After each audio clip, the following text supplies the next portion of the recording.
Welcome to Afternoon Live. Our top story: aid begins to trickle into Burma, but the generals continue to dither. A big international push is underway to help the victims of Burma's devastating cyclone. Let's take a look at the main developments for you so far this afternoon. The first United Nations aid flight has now arrived in Burma, carrying emergency supplies, but the US says its flights still don't have permission to go in. Aid agencies in the UK have launched an appeal for funds. They say they want to be ready once Burma's military rulers agree to give them visas. Officially, the number of dead stands at more than 22,000, but some diplomats in the region suggest that that figure may reach 100,000. 17 Britons remain unaccounted for. Sky's Alex Crawford reports now from Thailand's border with Burma. It is difficult to comprehend, but these are the lucky ones. Homeless, without food, clean water and shelter, but they have at least survived. The question now is for how much longer they can do that. Hope is in just as short supply as the aid the Burmese people so desperately need. Nearly a week on, and they're still waiting. Now fearful help may never arrive. No one comes. This is the moment we're waiting for, but no one comes. People are starving. I hear rumours that there is rice distribution here, so we come here, but there's no rice distribution. We're desperately waiting for it. There's nothing left to eat. Military officials now fear 80,000 people have died in just one remote district of Burma. Dozens of the villages surrounding Labutta in the Irrawaddy region were wiped out. And only when and if humanitarian workers are allowed into the country will the true scale of the devastation here be revealed. Villagers streamed into the main town to take shelter at the Ungdalmud temple, itself badly damaged by the cyclone. Monks struggle to accommodate the hundreds of refugees. There simply isn't room, and there is little help they can offer. The military junta's own aid operation has finally swung into action. State television shows the injured in hospitals receiving treatment. Food and equipment are dropped to parts of Burma, but it's barely scratching the surface. Aid is trickling in, but far too slowly and to far too few. More than 2,000 square miles are estimated to be underwater still, leaving thousands of people stranded, unreachable, and in growing danger with each hour the Burmese authorities refuse to open up its borders. Alex Crawford, Sky News, on the Thai-Burma border. Alex is now in the border town of Mae Sot. Earlier, she told me that poor communication is also hampering aid efforts.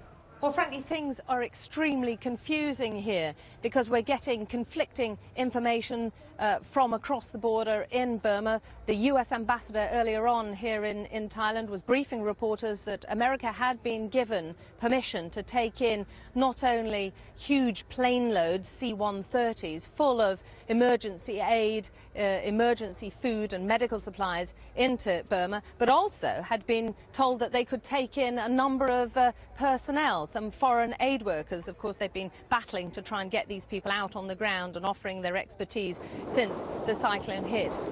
Within the hour, though, again, the US ambassador telling reporters that no, that was wrong. They hadn't been given permission after all, and the planes are still sitting idly in Bangkok and the nearby areas waiting to take off. So it is a very confusing impression that we're getting here from across the border. The military junta has been urged to rethink, to open up its doors, and certainly the West, America and Britain, are calling on friendly nations, those nations viewed as friendly by Burma, such as Thailand.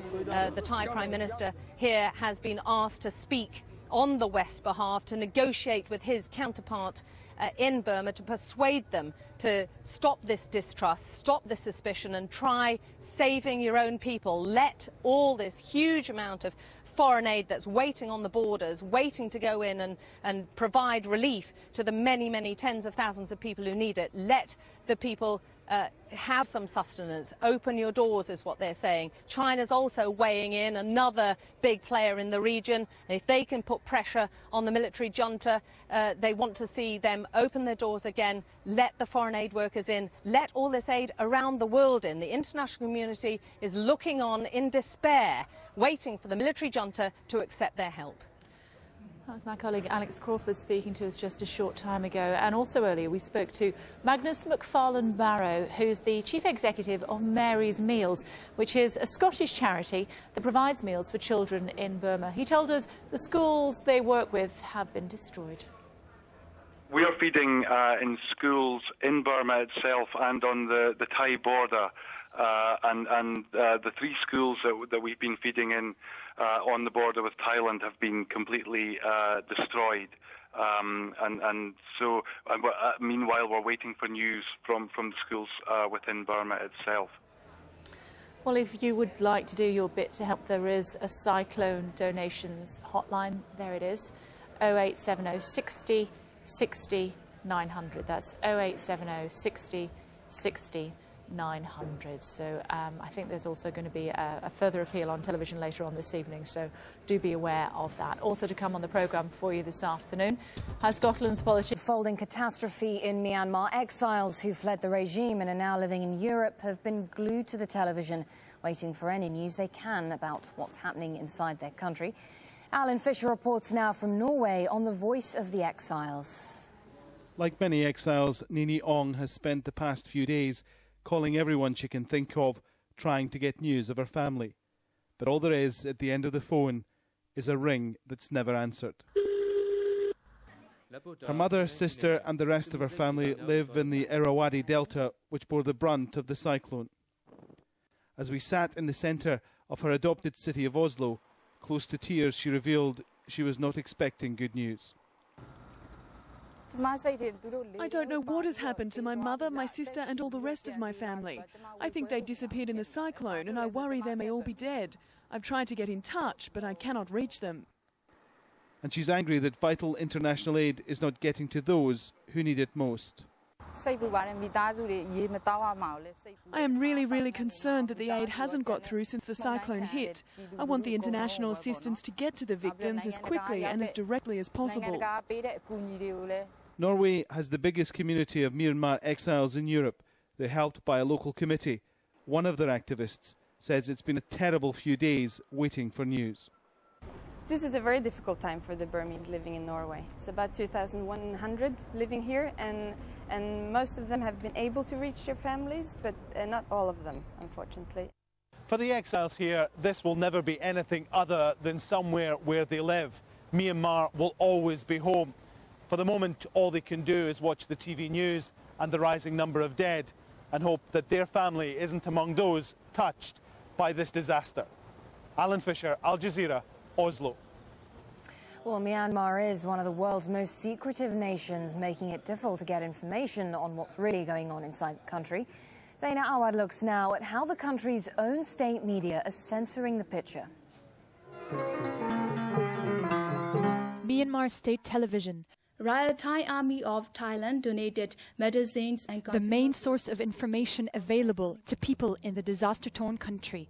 International rescue aids have already arrived from Japan at 8:40 a.m., from Bangladesh at 11 a.m., from Laos at 11:05 a.m., from Thailand at 2:39 p.m.